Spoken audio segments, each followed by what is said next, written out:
Muy buena tarde, un gusto compartir con ustedes.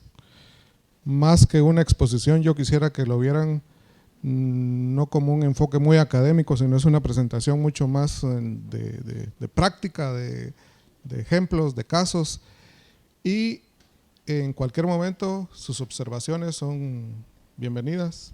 O sea, no es necesario esperar al final de la presentación, sino en la primera diapositiva que miremos ya ustedes pueden estar opinando, observando y como gusten, ¿ya?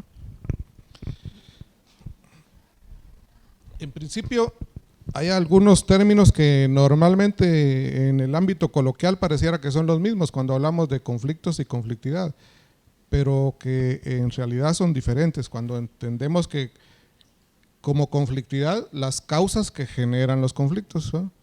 O sea, los conflictos como manifestaciones de esa conflictividad. Y entonces, cuando uno empieza a hablar, por ejemplo, de conflictividad social, ustedes pueden hacer las divisiones que ustedes consideren más convenientes, dependiendo de las causas que estamos viendo. Y aquí entonces, por ejemplo, hablamos de la pura conflictividad agraria, ¿no? Conflictividad laboral, conflictividad por proyectos extractivos, hablamos de minería, conflictividad por electricidad, tanto en su generación, con las hidroeléctricas, con el transporte e incluso con la distribución de esta energía. Tenemos problemas a veces que se generan por el cambio de uso del suelo. Algunos terrenos que anteriormente eran dedicados a siembras de maíz, ahora los propietarios ya los arrendan a palmeros o para ingenios de caña de azúcar. En algunos conflictos también vemos que existen problemas de relaciones interétnicas y, por supuesto, también hay actividades ilícitas que nos inciden en la conflictividad social, porque al final de cuentas, toda esta parte de acá, en determinado momento, interactúa y se mezcla, ¿no? Es difícil decir, bueno, aquí ese es un conflicto puramente agrario, porque a veces tiene componentes laborales, tiene componentes de cambio de uso del suelo, entonces todo esto se va interactuando. Y hay otro montón de conflictividades en las que normalmente la Secretaría sí no interviene cuando hay problemas por transporte público, por proyectos de agua potable que desvían los ríos, que no se da autorización de servidumbre de paso para la construcción de una carretera. Por todo lado se nos presenta la conflictividad. Incluso aquí también vemos que hasta no puede ir a ver su partido de fútbol uno tranquilo, porque en cualquier lado puede presentarse violencia y hay conflictos. Bajo esa perspectiva, entonces, cuando vemos la conflictividad agraria, puramente agraria, podemos también ver que hay diferentes causas que inciden directamente en esa conflictividad agraria. Normalmente es de la opinión pública que lo que ha afectado la conflictividad agraria es la historia de cómo se distribuyó la tierra, pero al final de cuentas no es una simple historia, ¿no? Es como la legislación agraria a través de la historia es el resultado de cómo se fue distribuyendo la tierra y que se fue conformando la propiedad. Entonces, lo que trataremos de ver básicamente en conflictividad agraria es la historia, los temas puramente jurídicos, temas técnicos, temas socioeconómicos, cómo pudo haber influido el conflicto armado interno, qué problemas hay en el registro de la propiedad que puedan incidir también en la conflictividad agraria, y después una interacción de la conflictividad agraria con los otros tipos de conflictividad social. Entrando directamente a la historia de la legislación agraria, también podemos hacer estas subdivisiones desde la conquista, la época postcolonial, el periodo revolucionario, el periodo contrarrevolucionario y otras leyes agrarias más modernas. Y entonces, cuando empezamos a ver, les digo, la historia no es una historia simple, sino es cómo esa historia fue respaldada por la legislación agraria para ir conformándose la propiedad privada.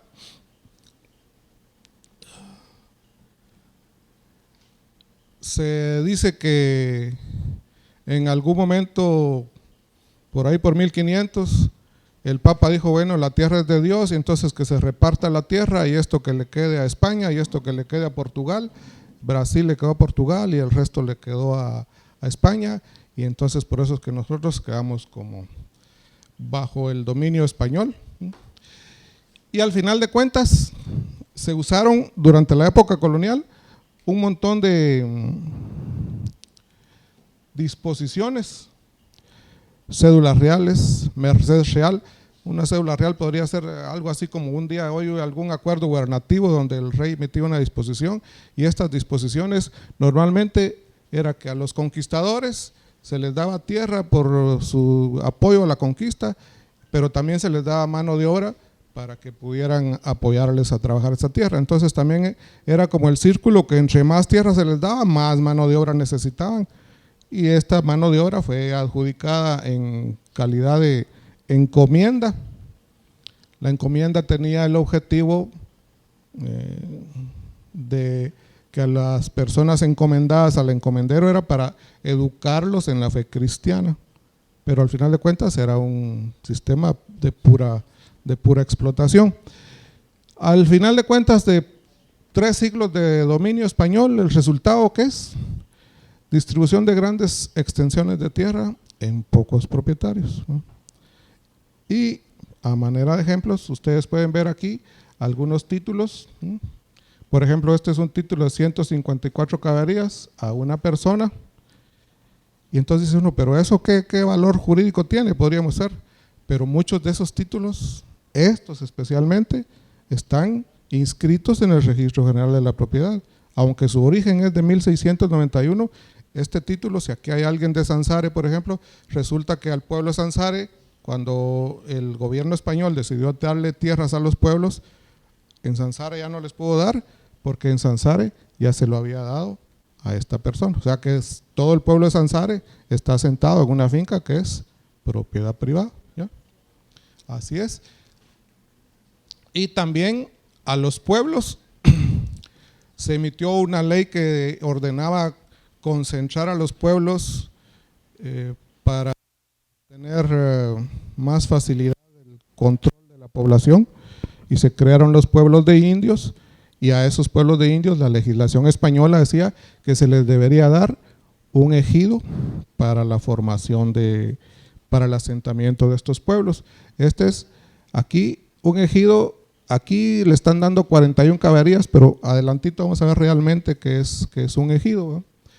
Y ustedes pueden ver tanto en el anterior los sellos, ¿no?, aquí, lacrados. Este título también, si uno lo busca en el registro de la propiedad, también está inscrito, que se inscribió al día de hoy a favor de la comunidad indígena del pueblo Santa María Xalapán en Jalapa, ¿no? O sea, son títulos muy antiguos, no existía el registro de la propiedad, pero cuando se creó el registro, estos títulos fueron inscritos. Si alguien tuviera alguna duda sobre lo que es un ejido, que era la tierra que se le daba al pueblo a título gratuito, es esta. Aquí quedaba la iglesia, se medía media legua al norte, media legua al sur y media legua al oriente y poniente, ¿no? ¿Cuál era el problema? Y aquí es donde ya se empieza a mezclar los aspectos jurídicos con los aspectos técnicos, ¿no? Porque entonces en esa forma de medición, lo que conocemos nosotros como mojones, los señalamientos, las bases, se ponían aquí, aquí, aquí y acá. Pero el perímetro, toda la parte exterior, eso no se medía. Entonces, cuando otro pueblo quería medir su ejido por acá, podría entonces ya incidir en que hubieran traslapes, en que hubieran sobreposiciones, ¿verdad? Y entonces, una legua equivale a 5,000 varas, que son más o menos 4 kilómetros de largo. O sea, cada uno de estos lados son 4 kilómetros, y el resultado de ese ejido son 38 caballerías, 2/3, ¿no? ¿Vamos bien ahí? ¿No hay dudas todavía? Bienvenida, Olinda.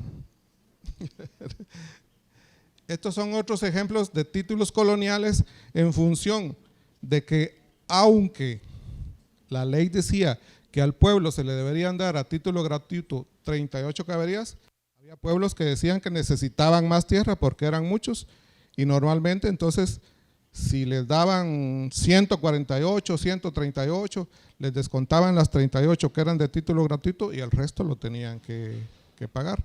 Sin embargo, otros pueblos más aguerridos y más activos lograron que mucha más tierra de ejidos sin necesidad de pagarlas, aduciendo que eran pobres y que no tenían los recursos. Así, por ejemplo, en Quiché, el ejido de Nevaj tiene 1.400 caballerías, el ejido de Chajul tiene 1.200 caballerías, porque ellos decían, somos muchos y no tenemos dinero para pagar y nos lo tienen que adjudicar.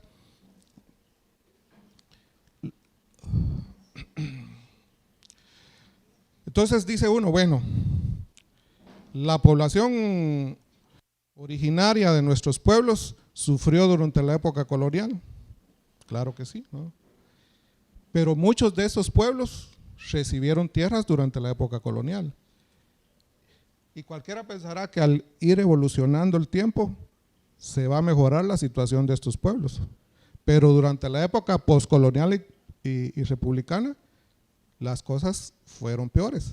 Porque incluso las pocas tierras que en algún momento les había dado la corona a muchos pueblos, ya durante esta época, ya muchos pueblos perdieron sus tierras por leyes que se emitieron en esos momentos. En especial el decreto 170, o que había que traer extranjeros para mejorar la raza aquí en Guatemala, y que había que darle tierras a las empresas, o que había que darle tierras al ferrocarril, o que había que darle tierras a los funcionarios de turno a título gratuito por los servicios prestados a la patria. Y también siempre hago yo esta observación, en mi familia, tanto del lado de mi madre como del lado de mi padre, hay militares, ¿no? Tengo amigos militares a los que aprecio mucho y respeto mucho, pero eso no, y me imagino que tal vez en sus familias también, ¿va? Pero eso no quita, no nos puede vendar los ojos que quienes más han sido favorecidos con la adjudicación de tierras en el transcurso de toda la legislación agraria han sido los miembros del ejército. Y ahorita más adelante lo vamos a comprobar. En teoría, hubo una independencia. Al poco tiempo, anteriormente a la independencia, se estaba pidiendo que capturaran a los que andaban ahí revoltosos queriendo hacer la independencia, ¿no? Esas personas que querían que se capturara a los que estaban proponiendo la independencia, después fueron los que quedaron de funcionarios y jefes de gobierno, ¿no? Y entonces ya uno empieza a ver aquellos nombres, sin ofender si hay aquí con estos apellidos, pero ya como que, ¿cómo dicen? Aristocráticos o de abolengo, o en mi pueblo dicen más popularmente, pudientes. Y entonces se da la independencia y al poco rato la anexión a México, solo para llevar un ejemplo ahí de nuestra historia. Pero ¿qué sucede después? Ya en la época independiente se emiten alrededor de 18 leyes entre estos años que van en la conformación de la propiedad y la forma de adjudicar las tierras, ¿va? Cuando España toma el control de nuestras provincias, las tierras se empezaron a llamar realengas, y las tierras realengas eran las que el rey aún no había adjudicado, que aún no había regalado o vendido o como sea. En la época ya independiente a esas tierras realengas se les llamó baldíos. Y aquí también hay que ir aclarando algunos términos, porque el baldío realmente es una tierra que no ha sido adjudicada. Aquí no podemos decir que no es una tierra que es una tierra que no ha sido inscrita en el registro, porque a esta fecha todavía no se ha creado el registro general de la propiedad, ¿va? Pero en la actualidad entonces hay cierta confusión, que un baldío es un terreno que está abandonado, Y entonces uno mira las noticias de la prensa, de la televisión, apareció un cadáver tirado en un terreno baldío y bueno, ya hicieron ellos el estudio registral y catastral para ver si es un baldío, ¿no? Pero existe esa confusión general que un baldío es algo así abandonado, pero el día de hoy, con la legislación, un baldío es un terreno que no está inscrito en el registro general de la propiedad, ¿no? Se ordena entonces que todos esos baldíos sean reducidos a propiedad particular. Incluso aquí no había límites, ahí a lo que quisieran. Y empezó que la propia legislación dice que se le debe dar terrenos a los extranjeros que vengan a domiciliarse aquí al Estado. Se mantiene que a cada pueblo se le dan sus 38 caberías correspondientes al ejido y que las tierras de los pueblos tienen que ser amparadas en su posesión. Pero entonces,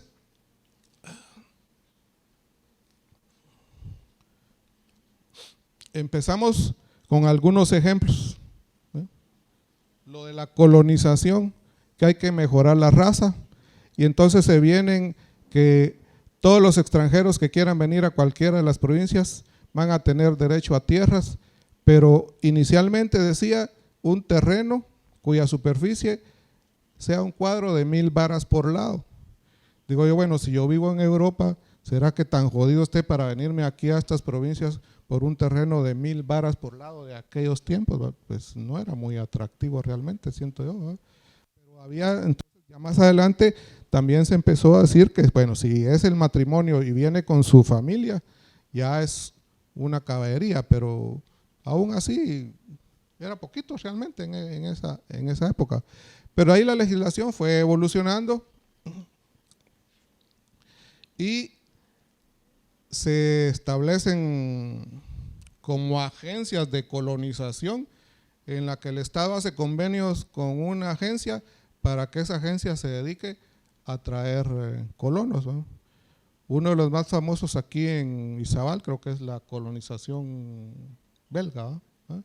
Aquí está el acuerdo que se había establecido con el Reino de Bélgica y cuál es la tierra que se les estaba dando. Si me siguen y logran imaginárselo, dice que es un terreno que va a estar desde la barra del río Matagua, siguiendo por la orilla del lado de Santo Tomás hasta Gualán, de ahí de Gualán sigue al río Cabón en el Polochic y de ahí otra vez al mar, digamos, ¿no? Es difícil ver eso si no se lo imagina uno. Y además las islas que se encuentran dentro de 3 leguas de las costas. Cuando uno mira ya eso en planos, dice entonces desde la barra del Motagua hasta Gualán, de ahí hasta el Polochic Cabón y otra vez todo el lago. Yo realmente en ningún documento he visto qué extensión es eso, pero son bastantes caballerías. Voy a poner aquí a los técnicos de Morales para que calculen cuántas caballerías hay, pero pueden ser unas 3000 o saber más. Es una cantidad inconmensurable. Y en el reparto, en ese reparto de tierras que se hacían, tal vez sea uno de los decretos que más afectó a la población indígena que tenía tierras en calidad de ejidos.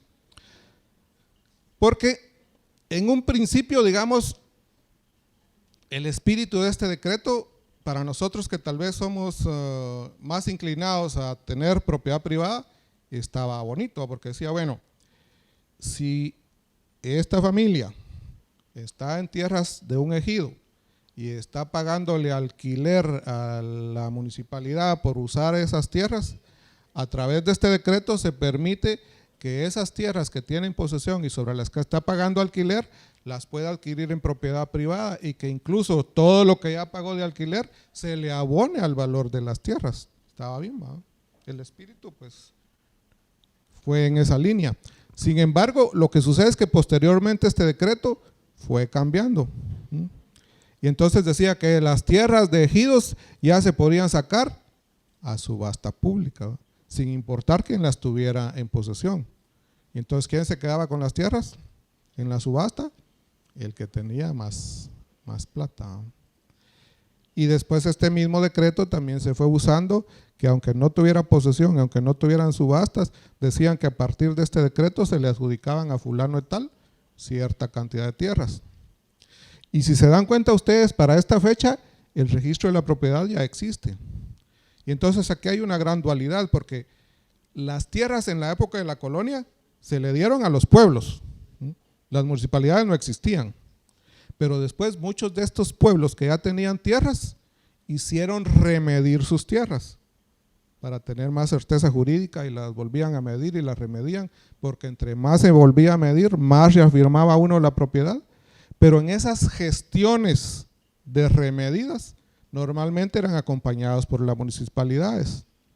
Y entonces muchos de los acuerdos gubernativos posteriormente, no obstante que los pueblos ya tenían títulos, en las remedidas los acuerdos gubernativos fueron a favor de las municipalidades. Y en el registro ustedes pueden encontrar, en función de esas remedidas, una variedad de propietarios que uno a veces se confunde, porque algunos dicen que el dueño es el municipio, en otros dice que es la municipalidad, en otros dice que es la municipalidad y los vecinos, en otro dice que son los vecinos indígenas y el municipio, en otro que son los vecinos pobres. Pero al final de cuentas el planteamiento de muchas comunidades es que si las tierras originalmente eran destinadas para el pueblo, aunque hoy aparezcan inscritas a favor de la municipalidad no debería disponer de esas tierras sin el consentimiento de los pueblos. Y muchos entonces inscribieron sus fincas, los inscribieron al registro de la propiedad, pero ¿qué sucede? Cuando aplican el decreto 170, en vez de desmembrar esas fracciones de las fincas que ya estaban inscritas, dieron nuevos títulos que crearon nuevos registros y ahí empezamos ya a tener los dobles pisos con los que en la actualidad estamos lidiando. Una de las empresas que tal vez más tierras tuvo fue los empresarios del ferrocarril. Acordémonos que se impulsa el cultivo del café, pero ese café hay que llevarlo a los puertos, ¿no? Y para llevarlo a los puertos necesitamos el ferrocarril. Entonces los gobiernos liberales deciden que hay que impulsar al ferrocarril, y para impulsar el ferrocarril, creo que hasta les cobraban a los empleados públicos en esos años, tenían que hacer un aporte como de acciones del ferrocarril, y además de que las líneas férreas eran pagadas como se establecían los contratos y se les pagaban, empezaron las compañías constructoras de las líneas férreas a tener algunos beneficios extras, ¿no?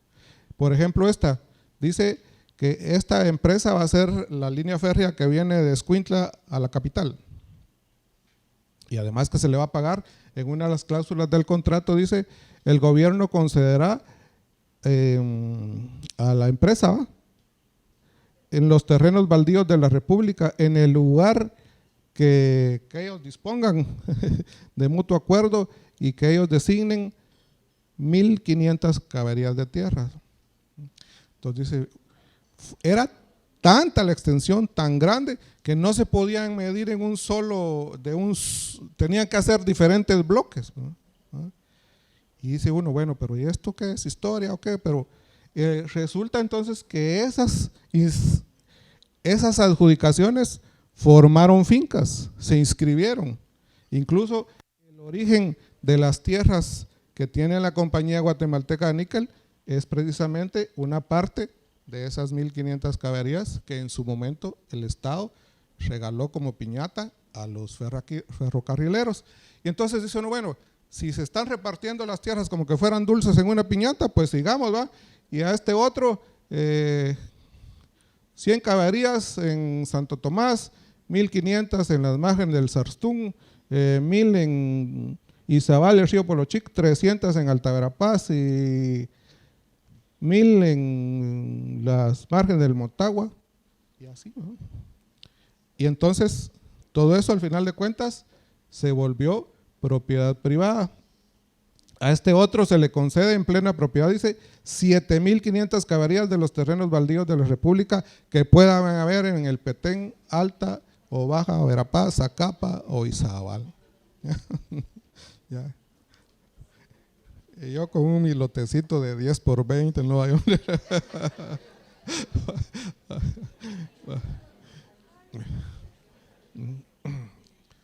Y así siguen los de los ferrocarriles, pero para ahorrar un poquito de tiempo, también habían empresas que se dedicaban a cultivos que pedían tierras. Por ejemplo, dice don Guillermo, don Carlos Luc, representante de una sociedad que él asegura existe en Boston. Ni siquiera lo demuestra, solo dice que él es representante de una empresa que existe en Boston y que quiere tierras y le dan sus tierras para que siembre, ¿va? Y como le funcionó, vuelve a pedir otra vez y le vuelven a dar y así sucesivamente, ¿va? Y entonces aquí tal vez me meto a una controversia porque para muchos don Justo Rufino Barrios es uno de los héroes de la patria. En cada, creo que no sé si aquí también, pero en cada parque como que hay un busto de don Justo Rufino y que el no sé qué y don no sé cuántos. Pero imagínense ustedes, estas son las tierras que él se adjudicó directamente a él, ¿va? ¿Ah? Todo esto que miran aquí, estas son clasificaciones de la documentación que existe en el Archivo General de Centroamérica. Paquete 7, expediente 11 de Altagrapaz en 1880, en Cobán, en Tepán, en Santa Lucía. Aparte de que los testaferros existen desde saber desde cuándo. Aparte es que decía aquí, bueno, le adjudico a Gerson, se emite el acuerdo gubernativo, lo inscribe, y a los 3 días de estar inscrita, don Justo era el propietario, ¿va? Y ni modo, y también para mi hermanito, don Mariano, ¿va? Igual el otro, perdón,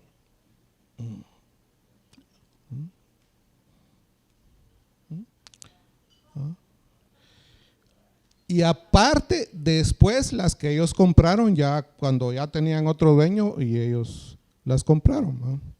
Entonces ustedes pueden ver aquí, don Manuel Lisandro Varías,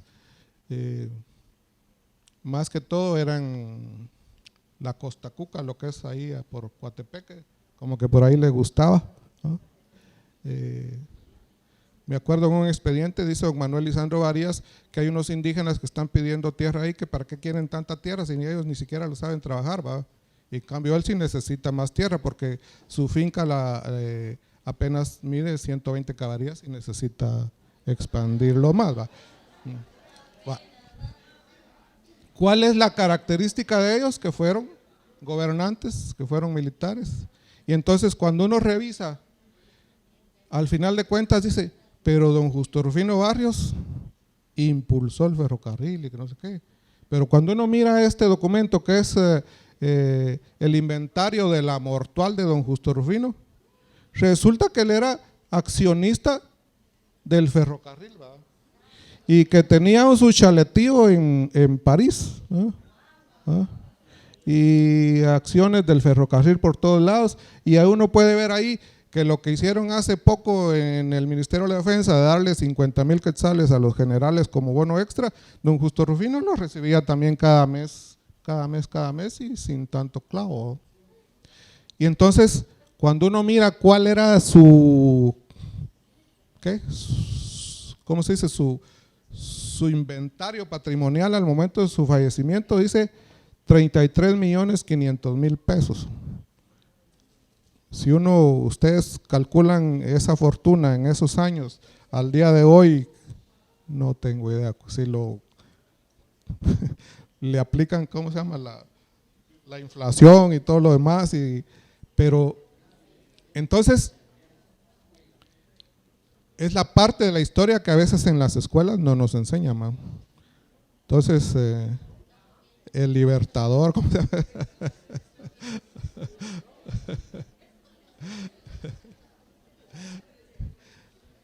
Y la repartición, la piñata sigue, porque entonces empiezan a decir, en virtud de los servicios prestados al país por el coronel, por el comandante, por no sé quién, se acuerda, se le adjudiquen 10 caballerías a cada uno, y así, ¿va?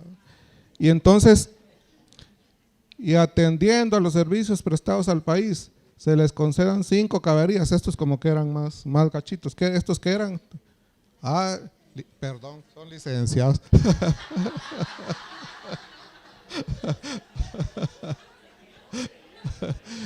Coroneles, coroneles. No, no tenían tanto cuello como los militares. Y de todo eso que estamos viendo ahí, en el Archivo General de Centroamérica, ustedes pueden consultar todos, ese es el índice de los expedientes, aquí están por departamentos y por año, la mayor parte de tierras que se adjudicaron a través de acuerdos gubernativos. Y en esos expedientes ustedes pueden ver quién pidió la medida, quién midió, qué problemas hubo, pagó o no pagó, se lo dieron a título gratuito, y está la totalidad de la medida con sus colindancias, con accidentes geográficos, lo que permite más adelante, si ustedes pueden ver, por ejemplo, estos que están aquí con rojo, ¿no?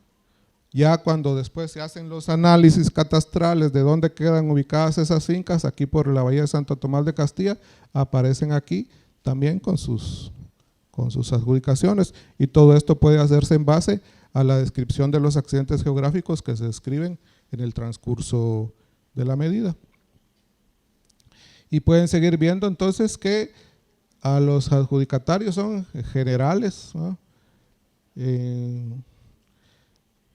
Este es interesante porque este también era un comandante en Jalapa y él pide que le den 10 caballerías.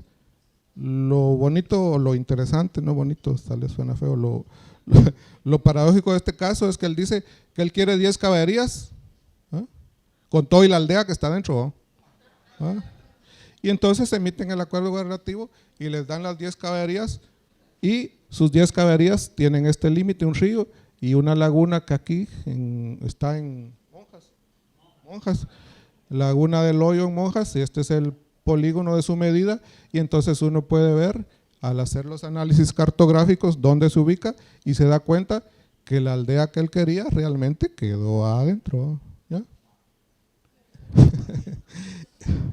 Barrientos Ruiz. Y entonces aquí es donde entra ya un poquito la parte que puede colisionar tal vez con el aspecto jurídico, porque si esta finca es propiedad privada, entonces el día de hoy el dueño podría decir que estos que están ahí son usurpadores, ¿no? Y el juez va a ver la certificación y va a decir si esta finca es de este señor, y entonces hay que sacar a los que están ahí adentro, ¿no? Y la Secretaría de Asuntos Agrarios, COPREDE y que cuántas instituciones están trabajando en un protocolo de desalojos que también falta un poquito de definir. Miremos esta fecha, 1942, está ya por darse la revolución, y uno puede ver las adjudicaciones al coronel, al general, al coronel, al general. Pero de aquí ya como que empieza esa costumbre de lo que hizo un gobierno anterior, el otro lo deshace, y a todos estos que les dan aquí, resulta que después se viene el periodo revolucionario, ¿eh?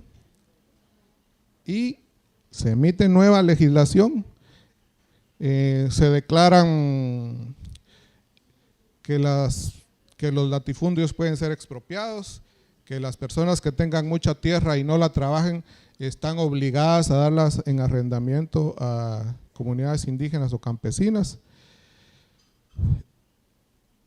Y lo interesante es que ya como que sin ningún juicio también ni nada, dice, si hubiera tierras en conflicto entre particulares y comunidades agrarias sobre tierras no cultivadas, se resolverá a favor de las segundas, ¿no? Si los jueces tuvieran hoy legislación así más que les ayude a resolver más inmediatamente. Pero yo no sé si ustedes en alguna oportunidad han tenido ahí sí que la participación o han actuado en un juicio civil de derechos de propiedad, ¿eh? Pero según lo que me cuentan algunos compañeros abogados, dice que son juicios que tardan hasta 10 años, ¿eh? Cuando son civiles, y lo que se trata de aclarar es a quién le corresponde el derecho de propiedad. ¿Por qué? Porque lamentablemente si los jueces pudieran nombrar peritos expertos, podrían tener más elementos de juicio. Incluso Secretaría de Asuntos Agrarios está en estos momentos o hace algún tiempo proponiendo que las fiscalías en el MP puedan tener una fiscalía agraria con fiscales que conozcan un poco más del tema y que sepan cómo investigar y que puedan confirmar la certeza jurídica de lo que se está viendo. Y entonces resulta que aquel montón de generales y coroneles que les habían dado en 1942, ahora la revolución, el gobierno revolucionario dice que se les quite, ¿va? Pero ¿qué pasó con el gobierno de la revolución realmente? Se metió con las tierras de la compañía frutera de la UFCO. Y ahí fue donde empezaron los problemas principales, porque incluso la frutera decía, bueno, si el gobierno de Guatemala, si el gobierno revolucionario de Guatemala me va a expropiar algunas tierras, pues eso a mí no me afecta tanto porque tengo un montón, ¿va? Pero me está afectando el mal ejemplo que Guatemala le está dando a los otros países. Si los otros países miran que Guatemala está haciendo eso, el mal ejemplo de Guatemala puede afectarnos en otros países. Y entonces, como los dueños de la frutera también eran parientes de los funcionarios de gobierno de Estados Unidos y de la CIA, se da la contrarrevolución. Este es un cuadro muy famoso que estuvo en exhibición aquí en el Palacio Nacional para quienes de repente tuvieron la oportunidad de irlo a ver. Se llama Gloriosa Victoria. La señora que está ahí es una pintora guatemalteca que se llama Rina Lazo, que participó mucho en estos temas, y da la historia de qué fue lo que pasó, que aquí está don Carlos Castillo Armas. No sé si alguien sabe cuál era el otro nombre de don Carlos Castillo Armas. ¿No? ¿Ah? No. ¿Ah? A mí me han dicho, pero yo solo he visto en los documentos Carlos Castillo Armas, pero muchos me confirman, me dan fe, que su otro nombre también era con A. Carlos A. Castillo Armas, y sus iniciales eran CACA, para que fue lo que hizo con el país. ¿Ya? ¿Ah? Como dice acá el compañero, se los dejo de tarea.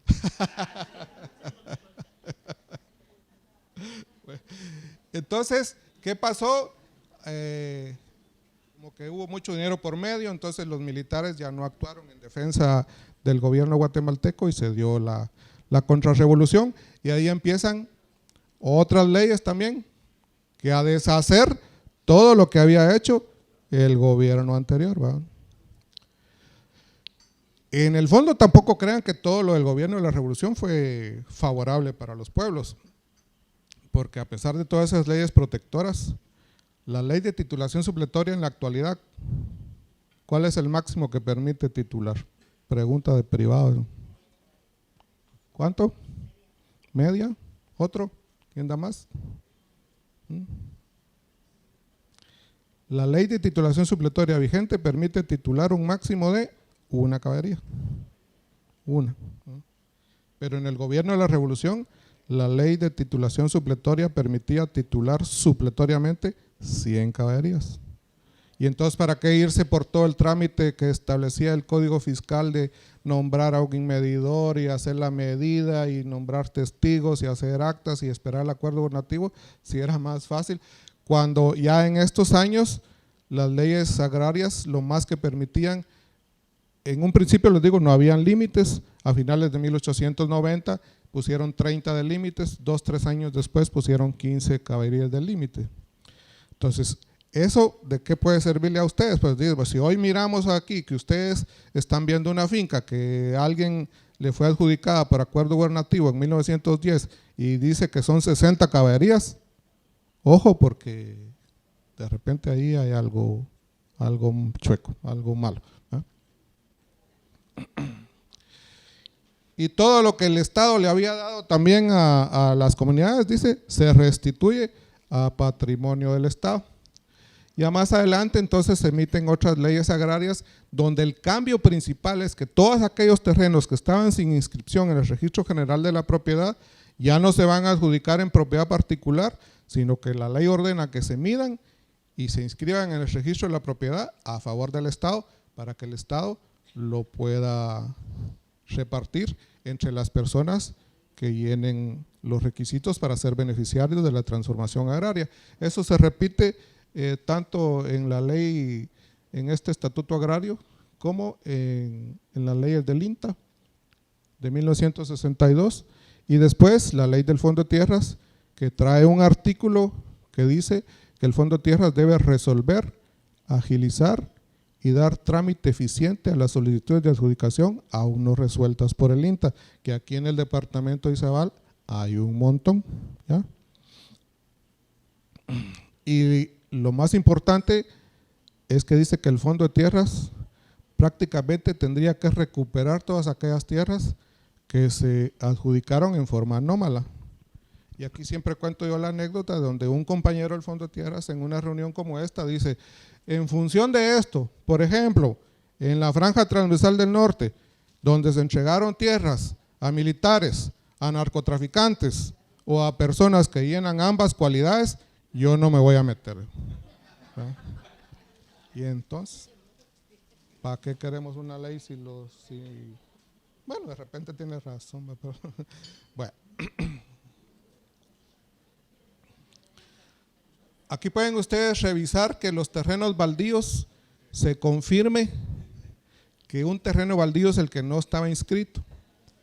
Sin embargo, cuando se emite en la actualidad la ley del registro de información catastral, dice que si en ese terreno que no está inscrito ya hay familias viviendo, ya no es un terreno baldío, sino que es un terreno cuya única irregularidad es la de no estar inscrito en el Registro General de la Propiedad. ¿No? Está bonito, ¿no?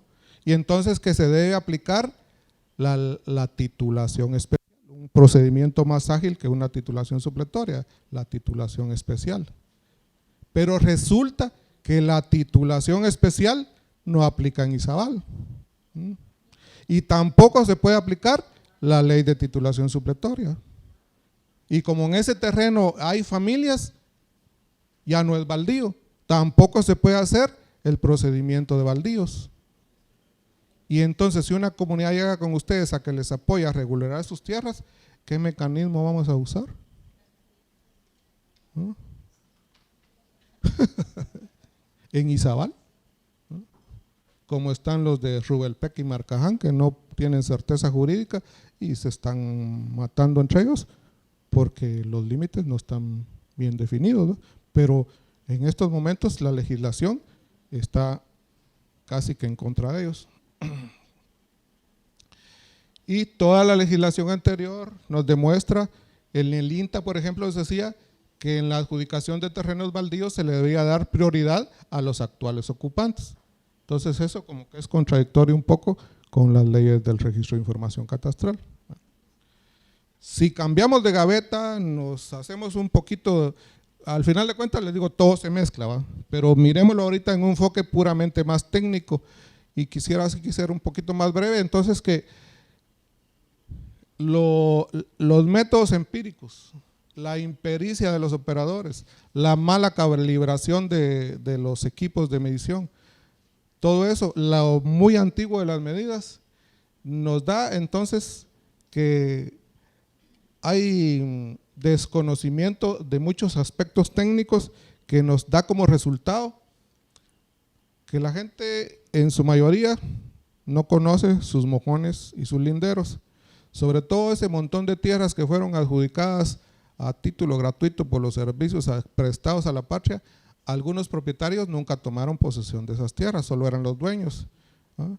Pero después las hipotecaron, los bancos ejecutaron las hipotecas, sacaron a subasta esas tierras y otra empresa, persona que los compró, no sabe dónde están. Y entonces hay cierta ubicación que uno no tiene realmente la certeza de dónde pueda estar. Y resulta entonces que se van haciendo desmembraciones fuera de la finca matriz. Pero como si la finca matriz todavía tiene área para desmembrar, el registro la opera, ¿va? Yo creo que ahora sí están pidiendo el plano de la matriz y el plano de la desmembración y dónde, sí, con coordenadas y todo. Pero en estos momentos ya hay mucho problema. Este caso, por ejemplo, es bien interesante porque les decía, Nevaj como ejidos tiene 1.400 caberías y Chajul tiene 1.200. Y el ingeniero que midió aquí es el mismo ingeniero que midió aquí. Es de apellido Castillo, a 1.900. Y entonces uno dice, y este bruto, si ya él mismo midió aquí, ¿por qué hace este traslape? Y entonces ahí es lo importante entonces de ver la documentación que da origen a los derechos de propiedad, porque cuando uno mira este expediente, el ingeniero viene midiendo todo esto, y cuando llega por acá, les dice, aquí tengo que dar la vuelta porque eso ya se lo medía Nevaj. Y las familias de Chajul, muy perseverantes, muy aguerridos, muy persistentes, usted nos mide eso porque eso también lo queremos para nosotros, pero ya se lo medía Nevaj. Y lo mide, ¿va? Y casi uno siente en el expediente cuando está leyendo que lo llevaran con una pistola aquí, ¿va? Y al final de cuentas, pues les mide, ¿va? Pero él en su mismo informe dice, y entonces producto de esa presión provoqué un traslape de 54 caberías entre Chajul y Nevaj. Él mismo lo dice, ¿va?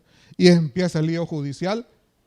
Estos fueron más de 10 años, más de lo que normalmente dicen que tardan un juicio civil de propiedad, y peleándose los dos, ¿va? Incluso dice, entonces, después que se emite un acuerdo gubernativo y dice, en el área en traslape entre Chajul y Nevaj se le den 22 caberías a X, ¿va? Y piensa uno, por estarse peleando, les clavaron 22 caberías, ¿va? Pero después esas 22 caberías en el registro de la propiedad dice, se rectifica la medida y no son 22 caberías, son 122 caberías, ¿va? ¿Y dónde van a caber ahí? Pues, ¿dónde van a caber? ¿Va? ¿Ya? Pero al final de cuentas uno diría, bueno, y en esas 122, que la mayoría hoy son de la familia Arenas, que ustedes tal vez han oído hablar de ellos, de don Rodrigo Arenas, y esta finca también es de la familia Arenas, que aquí fue donde el EGP empezó a hacer sus manifestaciones públicas decapitando a el Tigre Arenas, que era el abuelo de todos estos que actualmente, ¿sí?, que era el propietario de la finca La Perla. ¿Ya? Y entonces la finca La Perla tiene como 22 caberías, pero la finca La Perla inscribió por titulaciones supletorias y por acuerdos gubernativos fincas en este sector de por acá, ¿no? Hoy esta finca registralmente tiene 60 y pico caberías, pero entonces esas adjudicaciones ¿están sobrepuestas o no están sobrepuestas? Y lo más importante entonces es que el gobierno después en la tercera de dominio de esta finca explica que esas 122 caberías se van a formar, los números exactos no los recuerdo, pero por decir, con 70 caberías que tiene que poner el municipio de Nevaj y 52 que tiene que poner el municipio de Chajul. Ahí sí, entonces estos ya se ponen de acuerdo, ¿va? Impugnemos esa inscripción, se juntan, la cancelan esa inscripción que no es con, pero la finca siguió inscrita con 122 caberías, ¿no? Y ahora aquí los problemas son bastante serios. El levantamiento, gráficas de levantamiento catastral de predios que hizo el registro de información catastral en una parte del municipio del Estor, ¿no? Solo porque ustedes miren este pedacito en rojo, esta parte es traslape entre el lote 15 y el lote 16, esta parte es traslape entre la finca Chachilá de Ponce y el lote 15, y así encuentran por todos lados, ¿no? Si nos ponemos solo a desmenuzar esta diapositiva, nos vamos aquí toda la noche con ver traslapes, pero al final de cuentas lo que importa es, bueno, ¿qué va a pasar con esto? ¿No? Porque resulta entonces que lo que dice en el registro no coincide con lo que está en el campo, ni en área ni en ubicación. En propietarios, algunas. Platicamos con el ingeniero Mérida cuántos lotes son declarados de lo que se ha catastrado, declarados como predios irregulares. 90% irregulares. Hay un montón de chance ahí para ustedes para ver qué se puede hacer con estos predios. Y entonces, registro de información catastral, registro de la propiedad, Secretaría de Asuntos Agrarios, Fondo de Tierras y un montón de instituciones ya han hecho la propuesta al Congreso sobre una ley de regularización de cómo ir atendiendo estos casos, ¿va? Porque entonces, ¿qué vamos a hacer? ¿Vamos a ir a poner al campo lo que dice el registro o lo hacemos al revés? Llegamos al registro lo que dice lo que está en el campo. Si hay acuerdos, ¿eh? El problema es cuando no hay acuerdos, ¿no? ¿Qué es lo que va a pasar?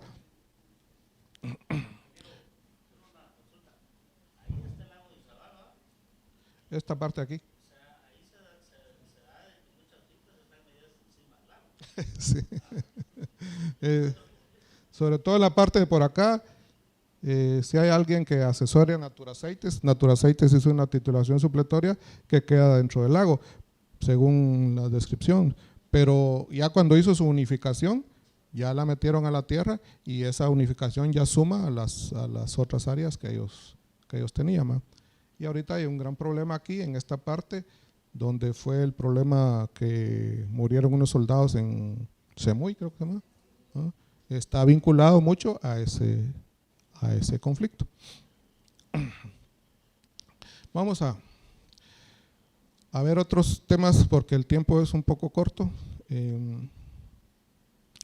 Los problemas en áreas protegidas. Entonces nos plantean la siguiente disyuntiva. ¿Cuál es el problema? ¿Los asentamientos humanos en áreas protegidas o al revés? La creación de áreas protegidas donde hay asentamientos humanos. ¿Ah? Por ejemplo, vimos Chajul. Chajul tiene 1.200 caballerías y en Chajul declaran un área protegida que es el área protegida de Ixil Biciscabá, que tiene 1.000 caballerías. Prácticamente es todo. Y no ha habido la promoción ni la divulgación de los beneficios de lo que podría significar un área protegida, porque los vecinos de Chajul lo único que saben del área protegida es que si los encuentran adentro, los van a meter al bote y van a pagar 20,000 pesos de multa, dicen ellos. Eso es lo único que saben del área protegida. Entonces, por eso es que muchos están en oposición a las áreas protegidas.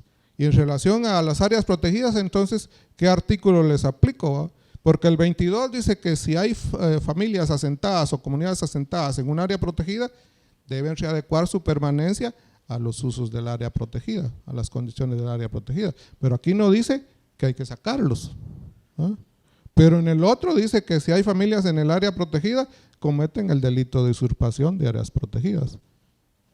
La misma ley puede ser un poco ambigua. Y entonces resulta, por ejemplo, que en el Petén se dan esos traslapes entre lo que el FIDEP ya había entregado como parcelas y que después fueron declaradas áreas protegidas, después que habían hecho las adjudicaciones. ¿Tiene micrófono?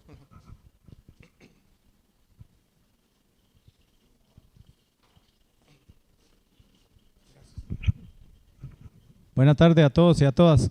Inge, solo para hacer una acotación, la ley de áreas protegidas regula y está muy bien regulado que se autoriza o se declara área protegida, se supone que ya llevó todo el procedimiento que regula la ley y se demuestra que ya hay comunidad asentada en dicha área protegida, estas personas pueden o deben de manejarse de acuerdo al plan de manejo declarado para esa área protegida. No así las personas que se quieran instalar después de que ya fue área protegida, ahí sí ya cometen el delito de usurpación, pero si ellos demuestran con sus posesiones o con algunos, como bien lo decía usted, con algunos antecedentes que ya estaban dentro, Ellos se deben solo de acomodar al plan de manejo de dicha área protegida, dice la ley, regula la ley, perdón. Entonces aquí lo importante es demostrar la temporalidad del asentamiento. ¿Ah? Pero por ejemplo los compañeros allá que desalojaron de Petén por aquí, de Laguna Larga, según ellos estaban desde hace muchos años y fueron desalojados. Bueno, al final de cuentas se tuvieron que ir cuando ya la policía iba llegando, ¿no? Pero ¿qué está pasando con estos casos? Que viene entonces la Comisión Interamericana de Derechos Humanos y pone sanciones al Estado, donde en mi pueblo dicen, está saliendo más caro el caldo que los frijoles, ¿va? Porque yo no sé, por ejemplo, en los desalojos del Polo Chic, cuánto ha invertido el Estado en función de las medidas cautelares que estableció la Corte Interamericana de Derechos Humanos. O sea, el tema está bastante complicado, precisamente por eso de, bueno, ¿cómo demostramos la temporalidad del asentamiento? Yo me imagino que los agrónomos o que alguien pueda, tienen que haber cómo comprobar los cultivos o lo que sea para demostrar más o menos la temporalidad de asentamiento, incluso tal vez algunas edificaciones, pero que ese es un elemento que debería ser tomado muy en cuenta cuando CONAP, no sé si alguien trabaja en CONAP, está demandando el desalojo de alguna comunidad. ¿Ya? Gracias. Y uno de los casos donde más problemas existen para la institucionalidad agraria es, por ejemplo, en la Sierra de las Minas. Hay una cantidad de comunidades asentadas en la Sierra de las Minas en las que yo sí les puedo dar fe que esas comunidades estaban ahí antes de la declaratoria del área protegida. ¿Ah? Y entonces resulta que la ineficiencia estatal no les dio tiempo de regularizarle sus propiedades y entonces el INTA, cuando declaran el área protegida, el presidente del INTA no sabe qué hacer. Y si les adjudico y si ahora me meten al bote, ¿qué voy a hacer? ¿Ah?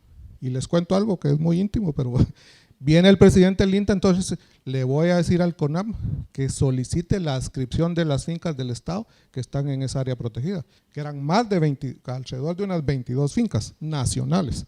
¿Ah? Y el CONAP, pero a iniciativa del propio instituto, pide la adscripción de esas fincas a favor del CONAP. Y el INTA resuelve y se las da en propiedad. ¿Ya? Todas esas 22 fincas en la actualidad son propiedad de CONAP. Entonces ustedes podrían hacer el análisis jurídico que en el Estado hay instituciones como el INDE, como el IX, que pueden tener propiedades a su nombre. Otras instituciones como la Secretaría de Asuntos Agrarios, como los ministerios, el Ministerio de Defensa, el Ministerio de Educación, no pueden tener propiedades a su nombre. ¿Y el CONAP dónde queda? ¿Dentro de las que sí o dentro de las que no? ¿Ah? ¿Ya?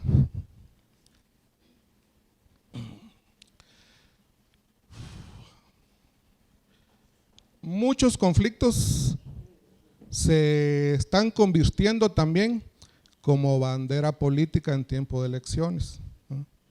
Se plantea como conflictos de límites. Esta es la nueva Santa Catarina Iztahuacán, que tiene conflictos con Nahualá en Sololá. ¿No? Pero cada alcalde, cada diputado usa este conflicto como bandera política en tiempo de elecciones. Y resultan aquellos eslogan, gracias, de que el que no participe en la recuperación de las tierras no va a tener derecho a la repartición, ¿va? Y entonces eso le mete más, le prende más leña a la conflictividad y lo que nosotros llamamos la escalada del conflicto se va para arriba, ¿va? Porque eso en vez de ayudar a resolver provoca más problemas, cuando en realidad en esos dos municipios las tierras en el Registro General de la Propiedad son copropiedad de ambos municipios, ¿ya? Y entonces, si estamos discutiendo un problema de copropiedad, un límite municipal, que es como se quiere plantear el caso, no va a resolver ese problema, ¿no? ¿A qué me refiero con eso? Que si esta es mi finca y estoy en el store según el registro de la propiedad, pero cambian el límite y ahora quedé en Cabón, yo sigo siendo el dueño. el límite municipal, no va a cambiar en nada ahí los derechos de propiedad. ¿Ya? Este tal vez es uno, miro caras muy jóvenes, tal vez ya no vieron las secuelas del conflicto armado interno, pero normalmente, sobre todo en la franja transversal del norte, en esas partes de por ahí, el INTA adjudicó muchos títulos, ¿no? Pero después entró la idea en el Ministerio de la Defensa que esas comunidades servían de apoyo a la delincuencia subversiva, ¿ya? Entonces el ejército lo sacó, ¿no? O se iban o se quedaban, ¿no? Y el INTA les canceló los títulos porque se fueron. La ley del INTA permite cancelar los títulos cuando el abandono es voluntario.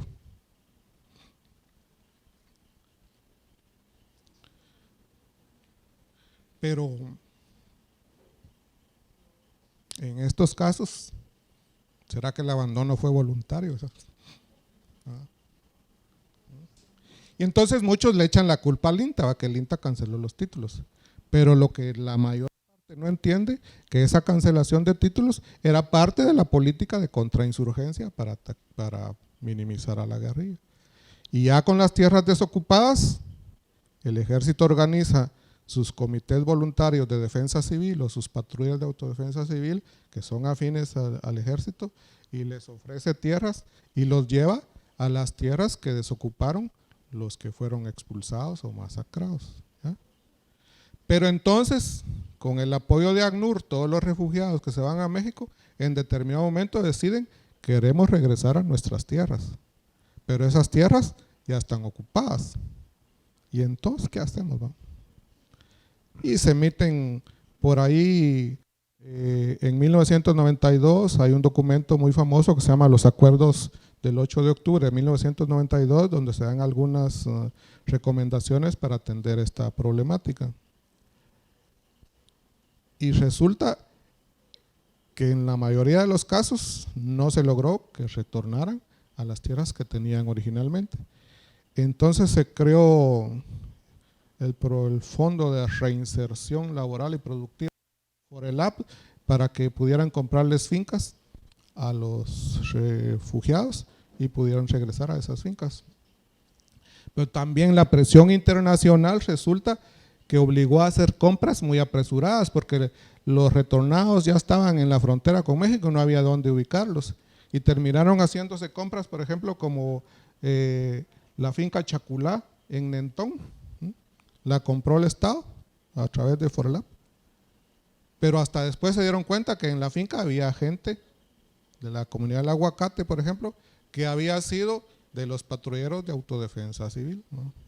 Y se da otra vez entonces un asentamiento donde hay una alta polarización ideológica y ahí pues, ahí siguen, ¿va? Pero gracias a Dios no ha habido enfrentamientos que lamentar. Esta pestañita tal vez les sea más interesante para ustedes porque al final de cuentas, en un juicio, ¿qué es lo que tiene el valor?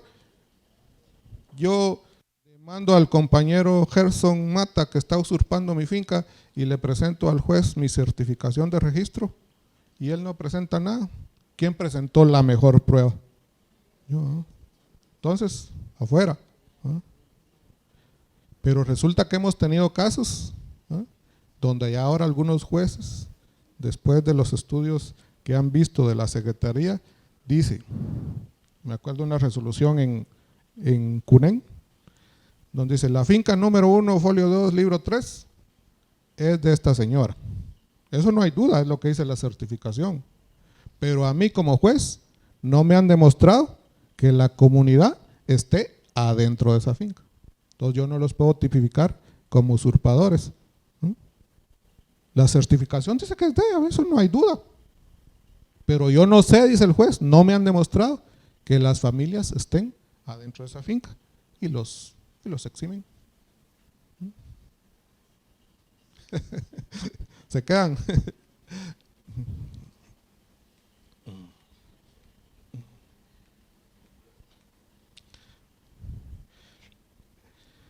lamentablemente, en reuniones, por decirle, el registro declarativo de derechos, ¿verdad? El registro declara que un fulano es dueño de determinada acción en tal lugar, ¿no? Pero en reuniones interinstitucionales, RIC, SAA, Fondo de Tierras, consideramos que para que exista certeza jurídica de la propiedad, por lo menos deberían existir estos tres elementos, ¿no? La legitimidad de la inscripción en cuanto a que los documentos que se usaron realmente sean legítimos, sean legales, que existan, porque en el registro ahora resulta que inscriben fincas y dicen según escritura número tal, y esa escritura no existe, ¿va? O esa escritura corresponde a otro negocio jurídico, ¿no? Que la finca esté donde debe estar.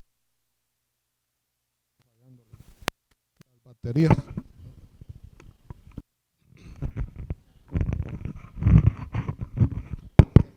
Gracias. O sea, que la ubicación espacial sea la correcta. ¿Cuál es el problema de la comunidad Rubelpec y Marcaján? Que hay una finca Rubelpec que se crea, se inscribe con documentación legítima, ¿eh? Pero esa finca Rubelpec, al ubicarla, tendría que estar ubicada donde ya existen otras fincas de propiedad privada.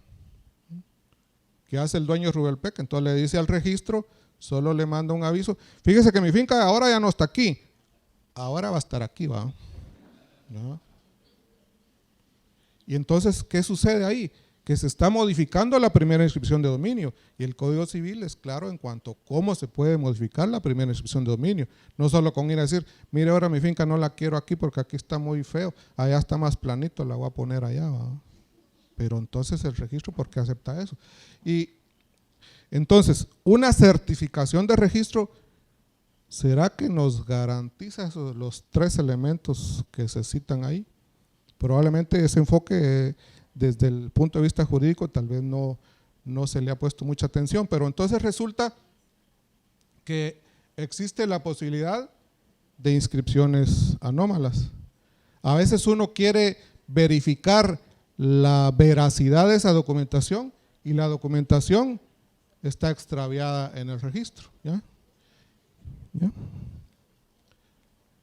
Y uno de los ejemplos más claros es aquí en el store, donde les repito que aquí es donde uno tiene que también tener un poquito de idea de la legislación agraria, cuando dice que en 1890, creo que dijimos, la máxima extensión que podía adjudicarse eran 30 caberías. Pero entonces resulta que ahí aparece una finca de 247 caberías adjudicada a una persona. Ahora sí, les digo yo, hasta para ser mafioso hay que tener un poquito de historia, conocer un poquito, porque resulta aquí que esa inscripción está amparada, dice, en un acuerdo emitido por Lisandro Varías, Manuel Lisandro Varías, en 1925, pero él ya había tronado en México en 1907. Y después en esa finca se dan un montón de compraventas, donde por ejemplo dice, el papel de protocolo usado en compraventa de la finca no corresponde al quinquenio de la fecha de la compra, ¿no? Y así un montón, ¿va? Y eso se descubrió en 1997, casi 97, 2007, 2007, como 20 años después de esa lucha, la Corte de Constitucionalidad ya mandó a anular esa inscripción. Pero mientras tanto, en esos 20 años, un montón de familias y empresas que actuaron de buena fe, compraron y hoy son los más perjudicados, porque incluso esta finca creo que se metió a un fideicomiso al banco GIT y muchas personas compraron tal vez de buena fe y ahora no tienen nada. ¿Y a quién van a demandar? Ahora, ¿no? Cuando les ofrezcan algo en venta, entonces o asesoren a sus clientes que van a hacer inversiones fuertes sobre la legitimidad de lo que están comprando, ¿no? Me decía una de las antiguas registradoras hace un montón de años, y eso se los cuento porque tiene que ver mucho con este entorno. Las fincas antiguas ubicadas en Zacapa, ubicadas en Izabal, se inscribían en libros que se llamaban Grupo Norte. Las fincas de Alta Verapaz, Baja Verapaz, se inscribían en libros que se llamaban Primera Serie. Pero resulta que la ley, cuando se crea la ley del registro, dice que en cada inscripción de una finca hay que dejar suficientes folios en blanco para ir anotando la segunda, la tercera, la cuarta. Entonces, por ejemplo, la finca 1 estaba en el folio 1, pero tal vez la finca 2 aparecía ya en el folio 7, porque dejaban esos previendo el movimiento posterior, ¿no? Y entonces resulta que hay algunos libros que quedaron con muchos folios en blanco. Entonces nos comentaba esta registradora que la investigación que habían hecho ellos, pero como no pueden actuar de oficio, no podían hacer nada, es que casi todo lo que estaba inscrito en el libro 14 del Grupo Norte era anómalo. Entonces, si por ahí les ofrecen una ganga de una finca inscrita en el libro 14 del Grupo Norte, tengan cuidado. ¿Cómo vamos? Ya, bueno. Entonces aquí, para ir ya rapidito porque se nos alargó un poco el tiempo, vemos que la conflictividad agraria interactúa con conflictos laborales, con problemas de transporte, de energía, de electricidad, generación y con cambios de uso del suelo y también con actividades ilícitas. El problema allá en Ixchihuán y Tajumulco, todo lo enfoca con un problema de límites, uno quiere aquí, el otro quiere por allá, pero en realidad lo que hay ahí es un problema por el aprovechamiento del agua que es vital para el cultivo de la amapola. También hay problemas con minería. En el Estor, por ejemplo, es la concesión de la empresa minera CGN, actualmente Pronico. La ley de minería dice que las licencias de explotación deben ser de un máximo de 20 kilómetros cuadrados. Si el proyecto es importante, esos 20 kilómetros se pueden aumentar. La licencia de explotación de esta mina es de 248 kilómetros cuadrados, que son alrededor de 550 caballerías. Y el problema es entonces que en esas tierras hay fincas del Estado, hay comunidades, la finca es la minera y se da un traslape entre todas esas comunidades. Y entonces la minera San Rafael, esto es lo que tiene en concesión, pero lo que ellos pretenden es todo esto. ¿Y cuáles son los riesgos de una conflictividad agraria mal atendida? Desalojos, violencia. Estos son en el Estor, en Jalapa, estos en Nueva Linda, creo yo, y estados de sitio, bloqueo de carreteras. Esto creo que fue aquí también por el Estor, donde tomaron unos cisternas y que en cualquier ratito les echaban fuego, y heridos los policías. ¿Y qué nos deja? Violencia, muertes, destrucción. Y les queda entonces reflexionar sobre la forma en que ustedes pueden intervenir asesorando a personas que puedan estar en alguna conflictividad agraria. Ahí quedan algunas consideraciones y sugerencias y gracias, les agradezco mucho por su atención. Espero les quede la inquietud por seguir investigando y les dejo con ustedes al ingeniero Héctor Mérida, porque aquí vimos como conflictividad. Si ustedes quieren ver ya directamente conflictos, la Secretaría ha creado una herramienta que es sobre la cual el ingeniero Mérida les comentará. Muchas gracias, muy amables.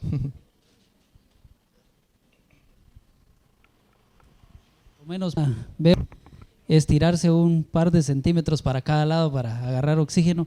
Ya vamos casi a la mitad de la presentación, entonces ya no se aflijan, ya es poquito lo que falta. Es broma.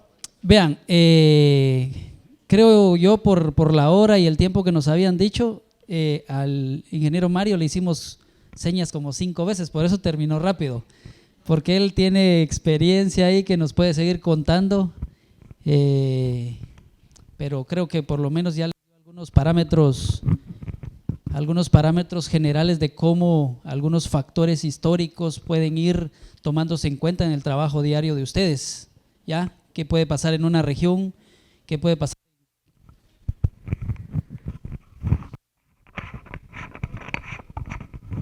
Se mueven las pilas acá. Bueno, y solo 20 minutos más. Voy a ir a 200 por hora si es posible. Queremos mostrarle, ya él les habló de todas esas causas estructurales. ¿Esas causas estructurales qué son? La diferencia que él dijo al inicio. Vamos a pasar un examen ya después, no sé si ya les habían dicho que hay examen al final del diplomado. La diferencia entre conflictividad y los conflictos. Él vio todo el tema que puede ir en una sola línea o interrelacionados de lo que es la conflictividad. Y ahorita vamos a ver muy rápidamente ya esas manifestaciones visibles que son los conflictos agrarios. ¿Sí? Bueno, hay un eslogan que dice la información es poder. Francis Bacon es un inglés político que lo escribió hace años. Yo estoy de acuerdo parcialmente con este enunciado. La información es poder. Voy a lanzarles unas preguntas así rápido. Si alguien puede pensar o contestarla, sería bueno. ¿Cuántos conflictos agrarios, conflictos agrarios, se registraron desde enero del año pasado hasta hoy, hace unos 2 minutos? ¿Quién cree tener una idea más o menos? Conflictos agrarios registrados. Cualquier número. ¿No? Bueno, nadie se atreve. Otra pregunta, ¿cuántos conflictos agrarios se han resuelto o han finalizado en ese mismo periodo? Desde enero del año pasado hasta hoy, hasta hace unos 5 minutos. ¿Cuál es la ubicación de estos conflictos agrarios a nivel nacional? Es decir, un punto de referencia, decir, estos están acá, en este departamento, en este municipio, en esta aldea. ¿De qué tipología y subtipología son los conflictos agrarios que se generaron en ese periodo que les estoy consultando? ¿Cuántas personas se ven involucradas en esos conflictos agrarios que se generaron en ese tiempo? Son preguntas que si ustedes le preguntan al secretario de la Secretaría de Asuntos Agrarios, tampoco las va a responder. Sin embargo, se generó esta herramienta que se llama Sistema de Alerta y Respuesta Temprana para que, si le preguntan al ingeniero Mario hoy acá, cuántos hay en ese periodo, puede ingresar él al sistema y en menos de 1 minuto les da el dato exacto. Si esta pregunta se la hacen a un conciliador mediador de la Secretaría de Asuntos Agrarios en San Marcos, entra al sistema y la respuesta, adivinen cuál va a ser. La misma, porque en el sistema está la información en tiempo real. Y en tiempo real me refiero en la medida que el personal ingresa la información, no automáticamente se generan los datos.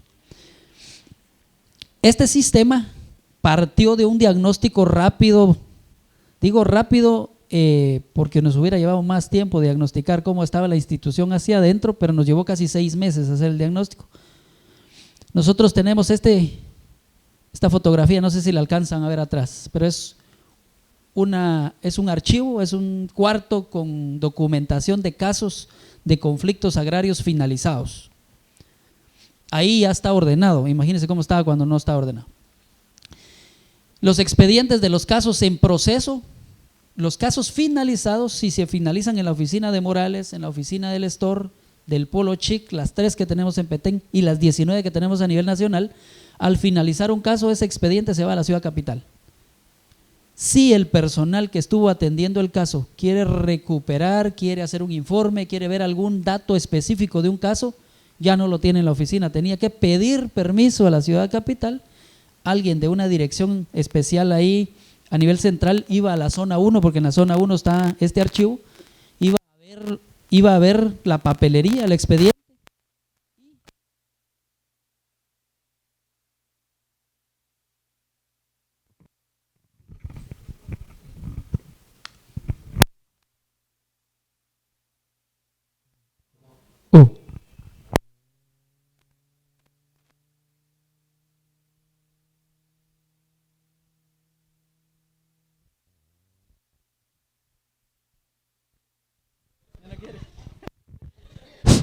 Hoy sí, solo era para despertarlos. Bueno, entonces tenían que solicitar la información, mandar a una persona y después recibir la información. Pero los casos que están en proceso están distribuidos en las 19 oficinas. Este dato me gusta porque sí seguimos un análisis de la trazabilidad de los oficios en las oficinas de la SAA del 2017, en el segundo semestre, donde el secretario pedía información para pasarla o trasladarla al ejecutivo.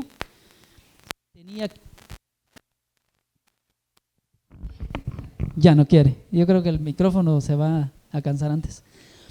Y el secretario pedía la información al subsecretario de resolución de conflictos. Esto pasaba por operaciones, por enlaces, las 19 oficinas. El tiempo mínimo para que el secretario tuviera un informe con datos confiables, reales, era de 35 días y el máximo de 45 días con información confiable, pero desactualizada. Si habían unos 20 casos nuevos en ese periodo, ya no estaban en el informe. Entonces, esos elementos nos fueron permitiendo.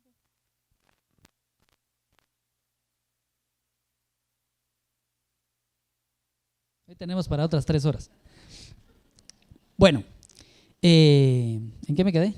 Entonces, el tiempo máximo era 45 días o 35 en el mínimo, pero la información estaba desactualizada. Teníamos expedientes con 700 folios en ese archivo olvidado, ahorita ya está ordenado. A veces entraba humedad a ese archivo, pero digamos es una bodega. Y entonces los expedientes se iban mojando, algún roedor, alguna plaga también hacía lo suyo. Y hoy por hoy tenemos un buen número de casos, tal vez no más de 100, que no encontramos los expedientes. Tal vez llegaba el que cuidaba el archivo, miraba un expediente mojado, bueno, para que no lo miren mojado, no pasó nada, pero nosotros nos quedamos sin el historial de esos expedientes. Teníamos una base de datos, mal llamada base de datos, que era un Excel. En nuestro marco, digamos, conceptual en la institución, en nuestro manual de operaciones, solo tenemos 4 tipologías de conflictos agrarios. En el Excel aparecían más de 29. Tenemos en una tipología que es disputa de derechos 18 subtipologías y aparecían 59 subtipologías, porque el Excel uno le ingresa información y lo almacena, lo guarda. ¿Cómo estamos ahora? Nosotros tenemos, este dato ya no es el correcto, ahorita tenemos más de 9.600 casos en nuestra base de datos desde 1997 hasta hoy. Nos da información el sistema de lo que ustedes quieran imaginarse en función a los parámetros que se ingresaron en la información. Ya vamos a ver el detalle de eso. La información puede ser consultada desde cualquier parte del mundo por cualquier persona una vez que tenga un usuario y contraseña. Ustedes ven ahí, es una fotografía mía donde estoy viendo en el teléfono incluso el mapa donde están ubicados los casos. Ya, si un caso ahorita lo ingresaron en Soloma, que tenemos una oficina en Soloma, Huehuetenango, otra en San Benito, Petén, ahorita al final de la tarde, pues nosotros ya podríamos ver toda la información de esos casos. El registro de casos nuevos se da en tiempo real, cuando la persona lo ingresa.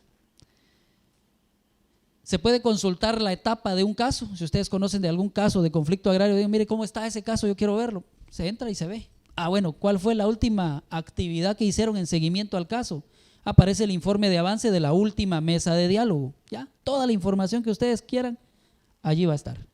Puedo seleccionar una región del país. Por ejemplo, se recuerdan que a finales del año declararon en estado de sitio 22 municipios.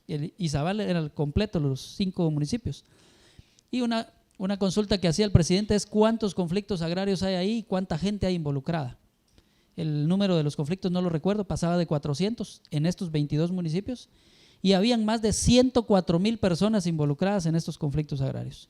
Solo 2 municipios no tenían conflictos agrarios de esos 22, San Agustín a Cazahuastlán y San Cristóbal a Cazahuastlán, y después todos tenían por lo menos 1, pero eso se puede en 1 minuto consultar en el sistema. Otro elemento, que tenemos más de 500 parámetros en el sistema para que ustedes puedan seleccionar de forma individual, colectiva, es decir, todos, o un par de parámetros. Por ejemplo, alguien quisiera decir, ¿Alguien que no sea de este departamento? ¿No? Todos son de Izabal. Bueno, alguien que quiera decir, mire, yo quiero saber cuántos conflictos agrarios hay solo en el store. Filtramos ahí los conflictos agrarios del store y me dice el número.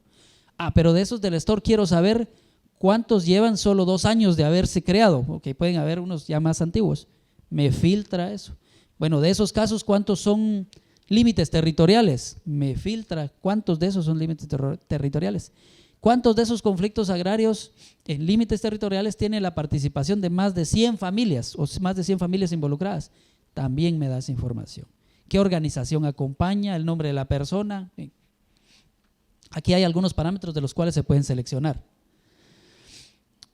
Puede visualizar la ubicación exacta de los casos. Aquí hicimos un filtro de los casos del 1 de junio del año pasado al 15 de julio del año pasado.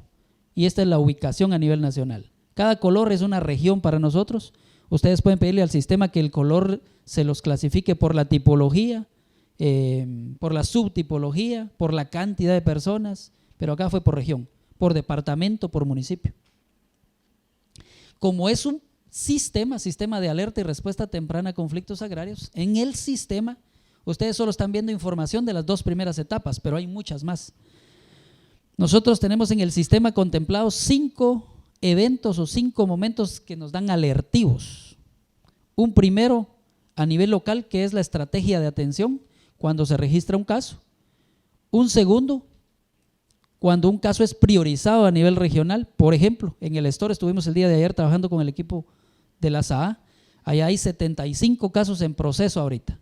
En el historial hay más de 300 algo en ese municipio, pero ya se han resuelto. Ahorita solo hay 75 en proceso.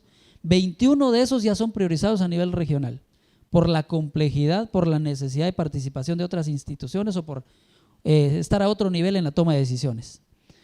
Tenemos otro nivel a nivel nacional que nosotros les llamamos casos de alto impacto, solo que acá en el sistema se llaman casos de segunda priorización, y este que está acá, que es un alertivo para el análisis ya no de conflictos, sino de la conflictividad, los elementos que les mencionaba Mario hace un momento.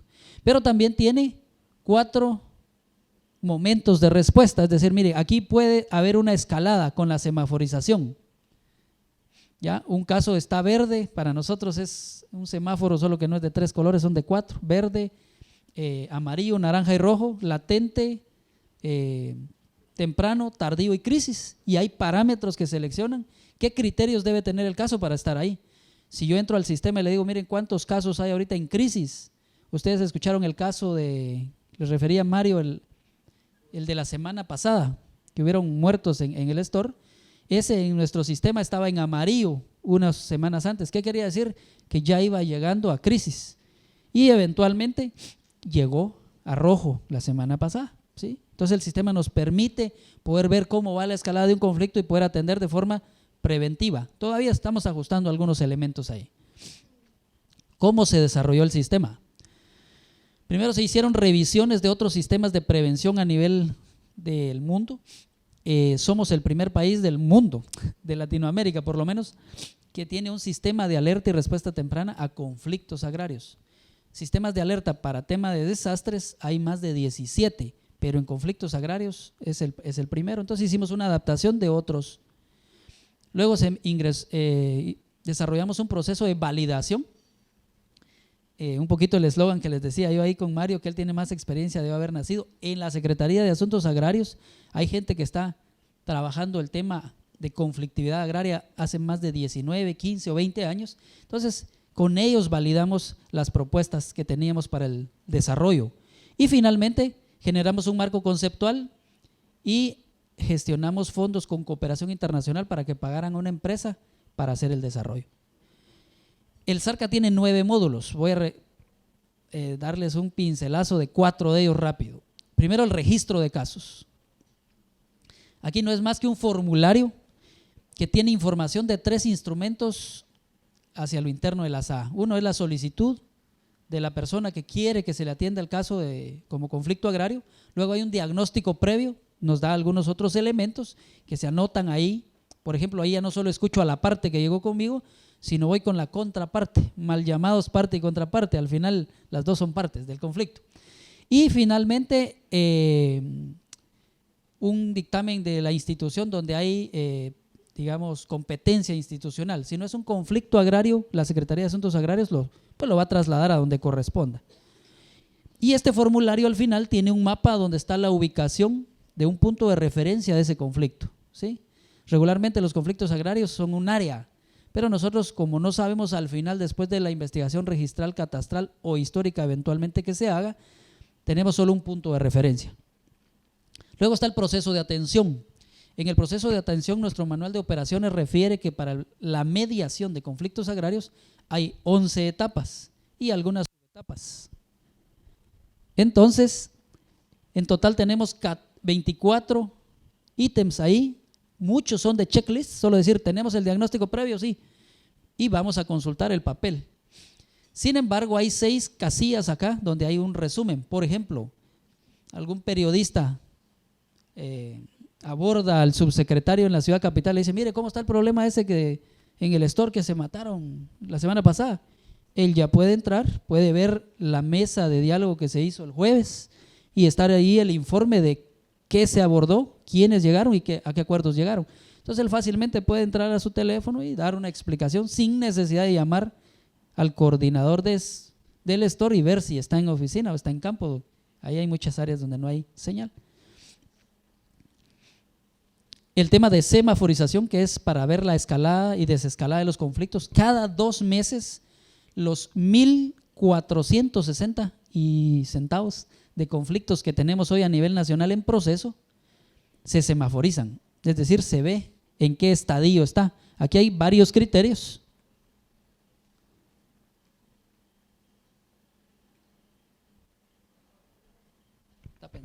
Está pensando acá.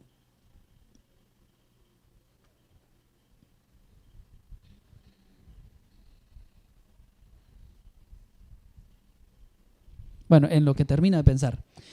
Y el sistema va almacenando, por ejemplo, un conflicto que hoy lo tipificamos como latente, tal vez en 15 días lo vamos a tipificar como ya en crisis y va guardando el historial. ¿Para qué nos permite esto institucional?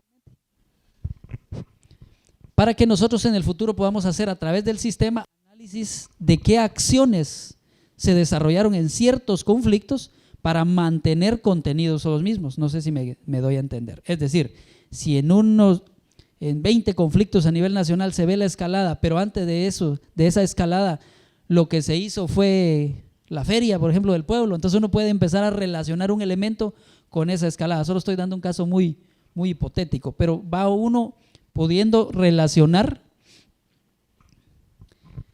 algunas acciones que se desarrollan en función de la mediación del conflicto con esa escalada.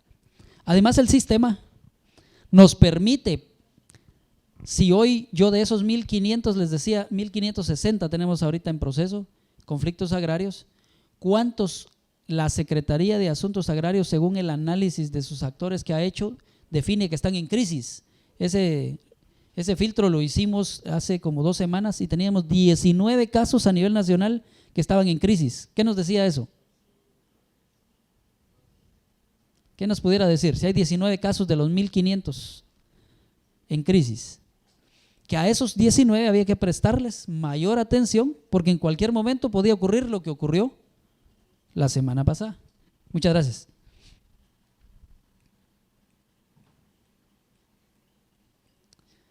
¿Ya? Entonces guarda la semaforización o la escalada de los conflictos. Y finalmente el proceso de la primer priorización. Los casos que se priorizan a nivel regional, se le hace un análisis de actores y después un análisis de influencia de estos actores, que nos permite poder establecer una estrategia de acompañamiento para aprovechar ahí sí que los actores que estén a favor de resolver el conflicto y viendo el nivel de influencia que tienen estos.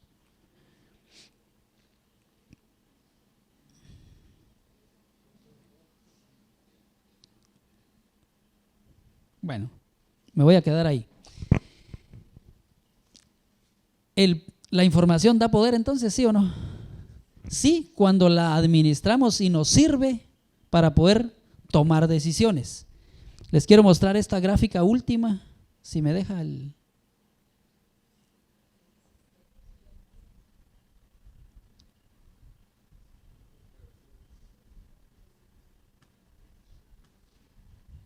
Bueno, no me deja. Pero a nivel nacional, nosotros en el 2018, cada día ingresó 2.54 conflictos agrarios por día. ¿Ya? 2.54 conflictos agrarios por día trabajados en la institución en el 2018. Gracias a Dios, el año pasado estuvo abajo de 2 por día.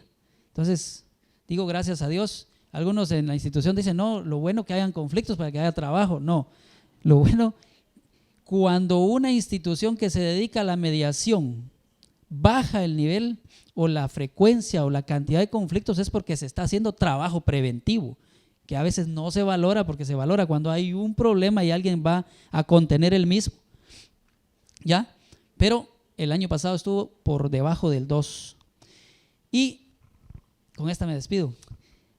A partir de en unos 2 meses más o menos, cualquier persona como ustedes, cualquier abogado o alguien va a tener acceso a este sistema. Hoy no, hoy solo al interno. Tuvimos mucha demanda porque lanzamos la herramienta en octubre del año pasado. Los primeros que la pidieron fue Cámara del Agro, CACIF, el primer viceministerio de Gobernación, Secretaría Técnica del Consejo Nacional de Seguridad. Yo no sabía que existía eso hasta que fui a hacer la presentación con ellos. La Secretaría de Inteligencia Estratégica del Estado, que se fue a capacitar hace unos 20 días, y no se les ha dado usuario a ellos ahorita, porque el sistema tenemos que blindarlo para que realmente la información sirva, no sé cómo decirlo, pero en función de resolver los conflictos agrarios, no utilizarlo para alguno de los dos bandos, dijeron ahí, pero no sé si es la palabra correcta, alguna de las dos partes. Entonces, tal vez más adelante vamos a tener la oportunidad y ustedes van a poder accesar no solo a consultar la información de lo que quieran, sino hacer algún aporte, que ese es el objetivo. Alguno de ustedes conoce un caso en particular, pudiera tener un conocimiento específico en esos casos, y el sistema va a permitir que ustedes puedan hacer observaciones. Miren, en este caso deberían hacer esto, y eso obviamente nos sirve a todos también como país. No sé si hay alguna duda, si no, ¿no? Bueno, entonces les agradecemos su tiempo. Disculpen ahí que íbamos un poquito rápido, pero el tiempo es limitado.